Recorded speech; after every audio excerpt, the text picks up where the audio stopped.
Amen. So I'm excited to bring this word to you this morning. I think God has something special for us. So we're going to talk about, I'll call it generational living. It's part of finishing well. Generational living. And I'll talk about what that means, or what I mean by that. The first thing that you need to know is that God is a generational God. God is a generational God. And what I mean by that is that he has a long-term plan and a long-term view, right? It's not just a set of individuals, one individual. He has a plan that kind of is this long-term plan from one generation to the next, to the next, to the next, to the next. And in Genesis 1, God makes this clear from the beginning. And one thing you got to know about when you're reading Genesis like 1 and 2 and 3 especially, that there's not many details there. And sometimes the details that are chosen to be written about and the ones that are omitted are kind of like strange choices to me. Like, why do you talk about this but not about that? He doesn't talk about everything, but because it's the beginning, what he says is very important. Every single detail is chosen. It's very important. So Genesis 1:28, God says this when he's to the man and the woman, when he made them. And God blessed them. And God said to them, "Be fruitful and multiply, and fill the earth and subdue it, and have dominion over the fish of the sea, and over the birds of the heavens, and over every living thing that moves on the earth." He said, be fruitful and what? Multiply. And subdue it. He's talking about a process that takes time. And at that time, Adam and Eve hadn't sinned. He wasn't talking about, well, it's because Adam and Eve are going to die eventually and somebody carry on the work. No. It's that then there would come a next generation that would add to that. And then the next generation that would add on top of that. And it builds and it increments and it goes from glory to glory to increase. That's always been his desire. From one generation to the next, he's a generational God. And in being like him, we have to think that way too. Now, we all know it didn't go quite right with Adam and Eve. Kind of took a left turn. And so a little bit later in Genesis, God, he kind of tries to, he wipes, there's the flood, but he's going to start over with Noah, but that doesn't really work either. So then later in chapter 12, he picks one man and his wife, Abram and Sarai. And this is what he says, Genesis 12.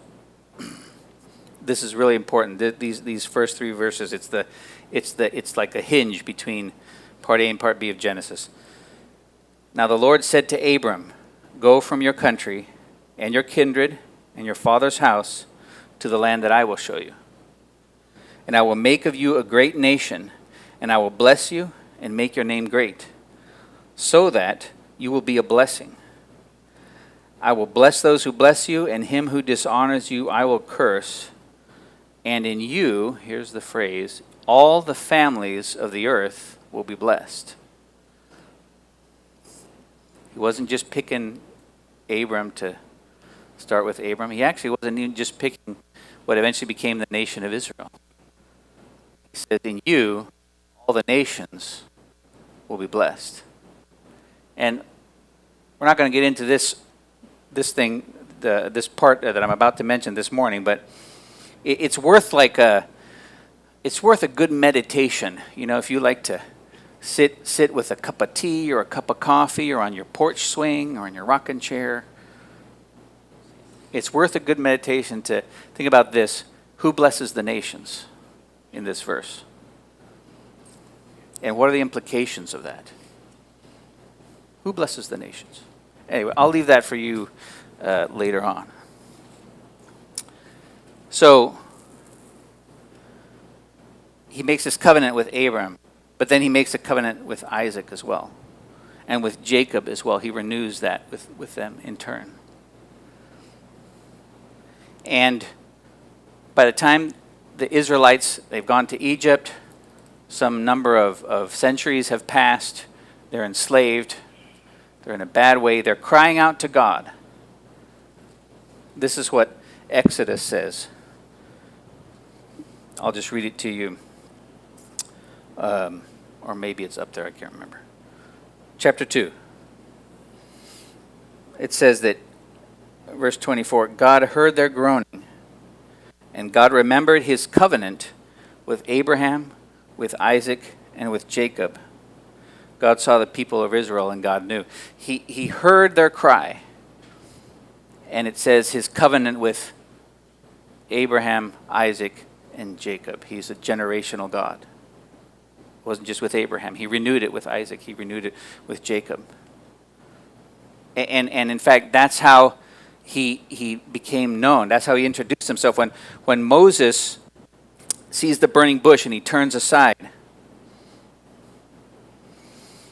God called him out of the bush and he says, Moses, Moses. And he says, he turns aside, he says, who are you? And he says, I am the God of your father, the God of Abraham, the God of Isaac, and the God of Jacob. And that's how he reintroduces himself to the nation of Israel. Not as the God of Abraham, not as the God of Jacob, the God of Abraham, Isaac, and Jacob. He's a generational God. He even says that later when Moses says, okay, who should I say sent me? And he says, I am. Remember that? He says, what's your name? He says, I am. And he said, say this to the people of Israel, I am has sent me to you.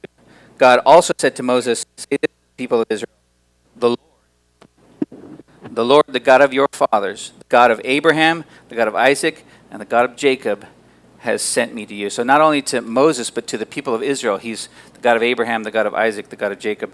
He says, this is my name forever, and thus I am to be remembered throughout the generations. That's another phrase and idea that's in, just search, go to Bible Hub, Bible Gateway, and those places where you can just put a word and find all the verses. It's put in generations. It's phrases all over the Bible, throughout the generations, throughout your generations, throughout their generations, from generation to generation. That it's all over. That's God's worldview. That's the thing that he's saying when he's talking to them. He says from generation to generation. He's a generational God. He even in the one of the things that I want that you need to understand about that is that, it wasn't just Isaac, the God of my father, Abraham. No, he became Isaac's God. He renewed that God. And it wasn't just Jacob, wasn't just, the God of my father, Abraham and Isaac is his God too. And so you may have heard the phrase, there's no grandchildren in the kingdom, only children. And so maybe I serve the God of Daniel Coventon, but he's also my God. It's not because he was my father's God. And this is made clear in Psalms, Psalm 78. He established a testimony in Jacob, and when he says that, Jacob, he's talking about the whole nation, right? It's kind of a phrase to describe the whole nation. He established a testimony in Jacob and appointed a law in Israel, which he commanded our fathers. He commanded our fathers, that's the first generation, to teach to their children, that's the next generation, that the next generation might know them, that the children yet unborn, that's the third generation. You got the fathers to teach to their children, to the children yet unborn, and arise and tell them to their children, fourth generation.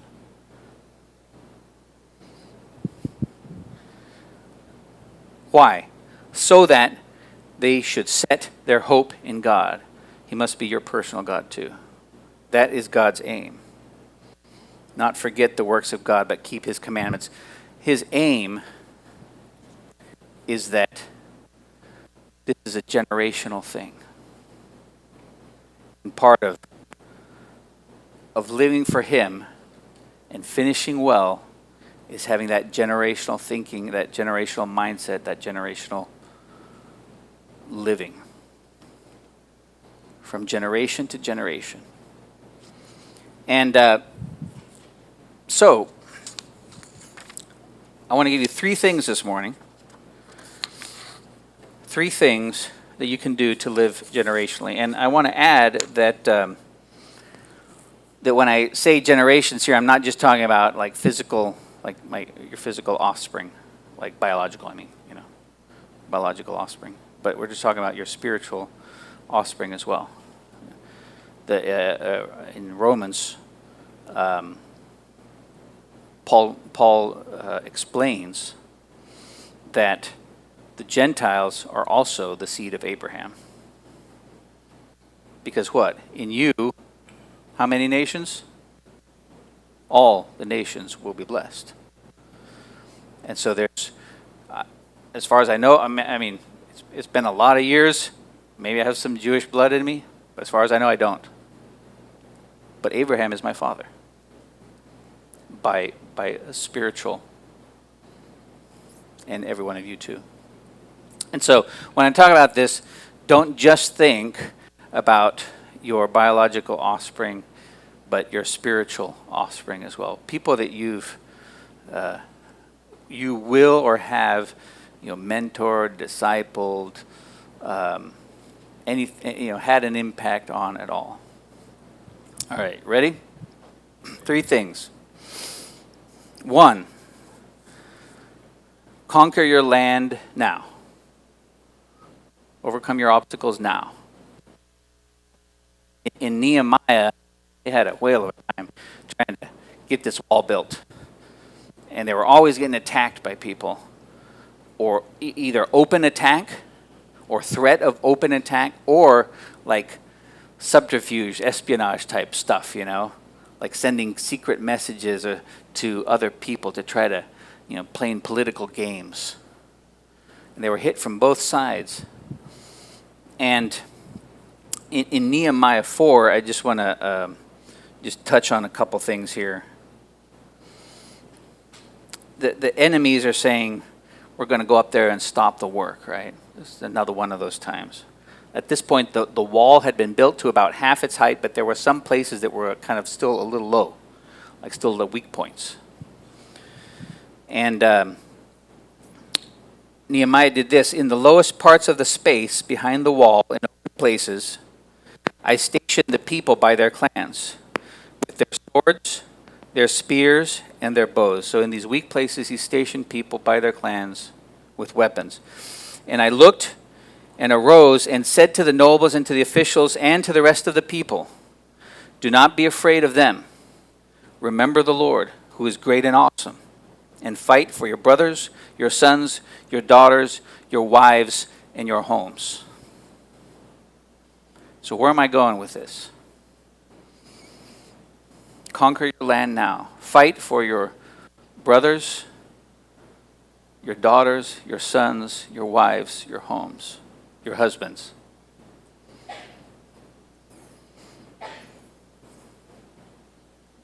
If you're struggling with depression, part of living generationally is you fight that now. Why? For the people that are after. The legacy that you're going to leave is going to be different and better when you fight that now and you conquer that now. You're not doing it just for yourself. It's good. Come on. If you struggle with pornography, now. Low self-esteem, now. It's not just for you. You fight for your brothers, your sisters, your sons, your daughters, your wives, your husbands, and your family, and those that come after. to establish this legacy. It's kind of a weird concept because we're not talking about having money or possessions that are exchanged. But I'm telling you the truth, it's in the Word. There is something that is exchanged and passed along somehow. And it's all sorts of people, not just your biological offspring, not just the main people you've mentored throughout your life. It's them, and it's also lots of others. So conquer your land now. Realize that you're not just fighting for yourself, which you are, but it also has a generational impact. That's how I want you to change your thinking. That it's not just now, it's for generations to come. Secondly, I just talked about conquering negative things, right? Now we're talking about the positive. Live to invest in the next generation. The things that you've stored up, live to invest in them. In Proverbs, it says, a good man leaves an inheritance for his children's children. Not just his children, but his children's children. He has enough. He's amassed something that even it extends there. And applying that in the spiritual sense, we want to invest not just in the next generation after us, but do it in such a way that the generation after that gets impacted. I don't know if you've ever heard Fred Rogers, Mr. Rogers. I don't know how often he did this. I know that he did it at special moments when he won the Lifetime Achievement Academy Award, when he was inducted into the TV Hall of Fame. He just encouraged everybody to just think about all the people that somehow had an impact in you being here today in this moment. So as he's standing there receiving this award, he did it for himself, and he just asked everybody, would you just think of all the people that have loved you, that have always wanted the best for you, that somehow have contributed. And he said, let's just do that for 10 seconds. And then he would say, all right, now just think how pleased they would be that you thought of them today. And so there's people that have sown into us. There's people that have sown into my life. Some are in this room, several of them. Some are in Honduras. Some are in heaven. Some I haven't met yet. And that's happened to us, and now we have to live that way too, generationally, living to invest. We've received and what we've built on. Remember, it's not just passing the same thing down. That isn't God's design. His generational view is that the next generation builds on that, and it builds and it grows. So we have to have an awareness of this. The psalmist in Psalm 71, he said, O God, this is Psalm 71:17. O God, from my youth you have taught me, and I still proclaim your wondrous deeds. So even to old age and gray hairs, O God, do not forsake me until I proclaim your might to another generation and your power to all those to come. That's his desire. That's what he's talking about from the standpoint of somebody who's more advanced in age. And he's looking back on his life and he's saying, you've been my God since my youth. But now what I want is that before I go, I want to declare your power to the next generation. I want to make it known who you are to the next generation.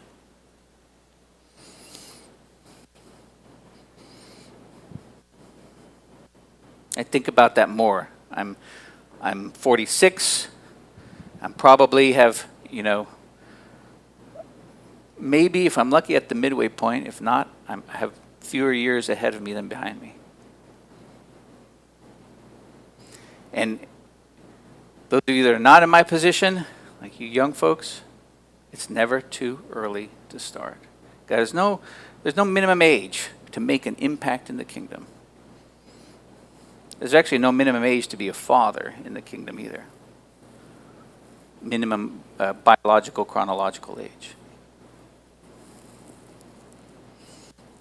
I remember about how he was, when he first came to the Lord, he was fathered by somebody who was like 2 or 3 years older than him, biologically. But they had a lifelong relationship, and he just poured into him all his life. So it doesn't matter. I remember when God kind of corrected me on this,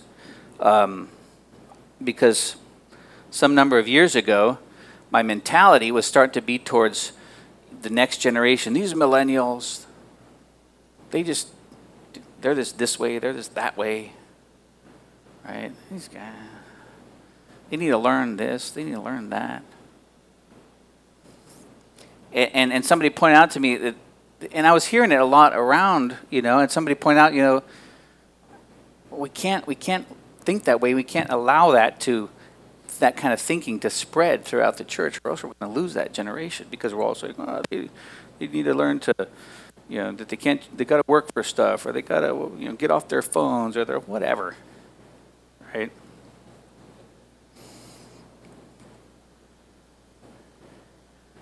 All the things that you can find in these generational kind of, okay, boomer, okay.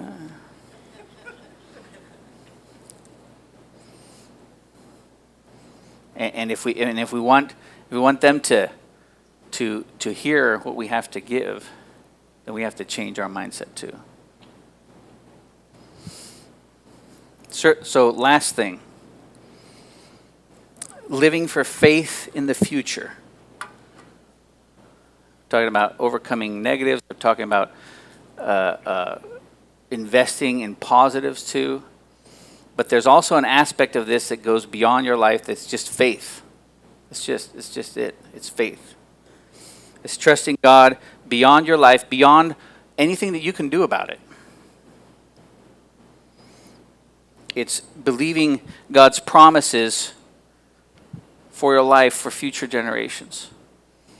And you got to back it up by action. I mean, we all know that, I think we all know that faith without action is dead. So this is believing those promises and acting in faith for something that I have no other influence on. Examples.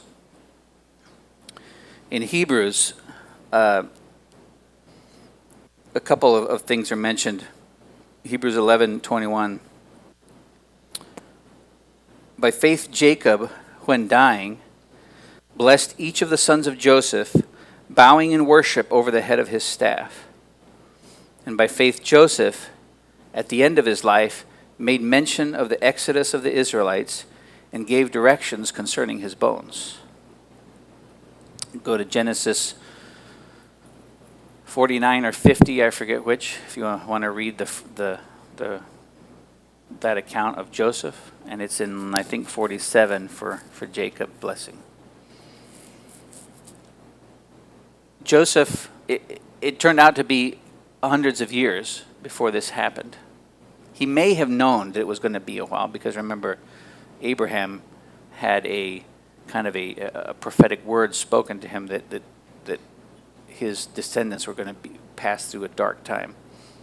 But whether he knew how long it was or not, he said on his deathbed, God gave us that other land. We're here now. But God gave my father Abraham and Isaac and Jacob that land. And one day he's going to take us out of here. And when he does, take me with you. Take my bones with you. That's speaking in faith. It's reminding them of a promise and speaking in faith about something that he has no control over. Jacob did the same thing. Jacob means, remember the story when they were born, they were twins. And they were kind of tussling a lot in the womb. And I think she didn't know it was because they were twins, but then she asked God, and he was like, well, you got two nations inside of you. They're duking it out. And when they were born, Esau was born first, and Jacob came out second, holding on to Esau's heel. And so that's why they named him Jacob, because Jacob means takes by the heel. It also has kind of like a double meaning of he cheats. And if you look at his life, he was like a wheeler and dealer his whole life, right? Esau sold his birthright to him for some soup. And then later he tricked Isaac to receive Isaac's blessing that was intended to the firstborn. Then he's with Laban, and Laban is trying to trick him, and he's trying to trick him back. And then he's wrestling with God, and he's like, I'm going to get something better out of this deal. I'm going to keep wrestling. I'm not going to let go of you till you bless me. His whole life he's wheeling and dealing. But at the end of his life, there's nothing he can do about it. He can't wheel and deal anymore. But it says that when he was dying, he blessed the sons of Joseph.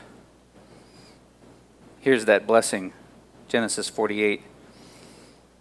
The God before whom my fathers Abraham and Isaac walked, the God who has been my shepherd all my life long to this day, the angel who has redeemed me from evil, bless the boys. He was praying for Ephraim and Manasseh, Joseph's boys.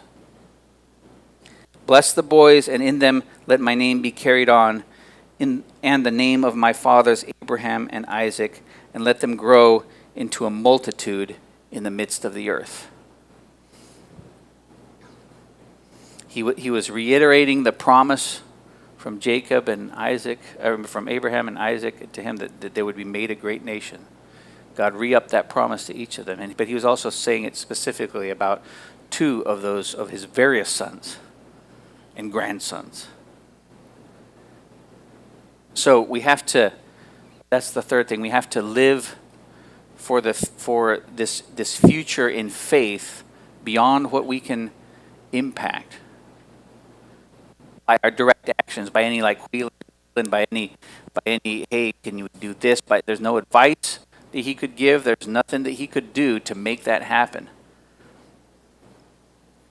But he had faith, and that's what he gave, a blessing in faith. He gave up on the wheeling and dealing. So that's the three things.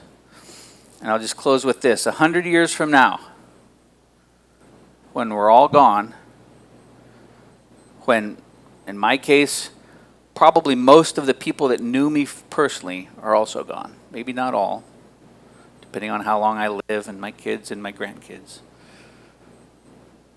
But 100 years from now, most, if not all, the people that knew me personally won't be around. But God is a generational God. And whether it's your biological offspring, whether it's your spiritual offspring, he wants us to live with that generational mentality. That we're going to have something that is passed on as an inheritance. And it increases with each time. And really, that's the whole point of this Hebrews 11 chapter. It's not about my name or your name, being famous. It's not about, oh yeah, in 100 years people will go, oh yeah, that guy. They'll remember my name. They'll speak all these things about me. It's not about fame. It's not about a legacy. Because it's not about me.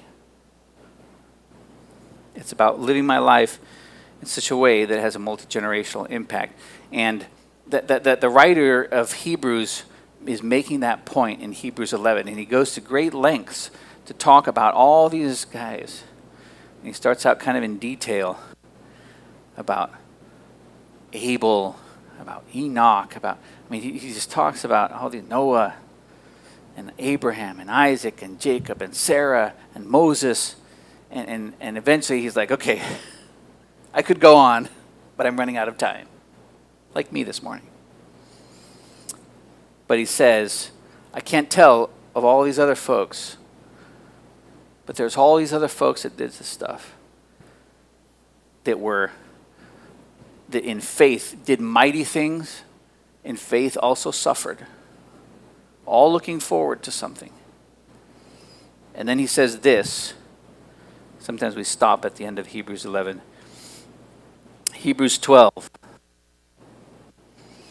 Therefore, since we are surrounded by so great a cloud of witnesses, let us also lay aside every weight and sin which clings so closely, and let us run with endurance the race that is set before us, looking to Jesus, the founder and perfecter of our faith. He says, because of all this, we are just the latest generation in a long line of generations of this kingdom, this history. And we have to have that view. They did all these things, and now it's us. Now it's our turn. Now we need to lay aside everything that hinders, any sin that clings so closely. It mentions two things there, right? Not just sin, but things that aren't sin, but also hinder. If they hinder, that's the problem. Sin automatically hinders. That's its nature. But there are other things that maybe aren't sin, but still might hinder. And he says, toss it all out and run this race looking to Jesus, because that's what they were doing. And they passed on something to us, and now it's us. We're going to pass on something to the next generation. Amen.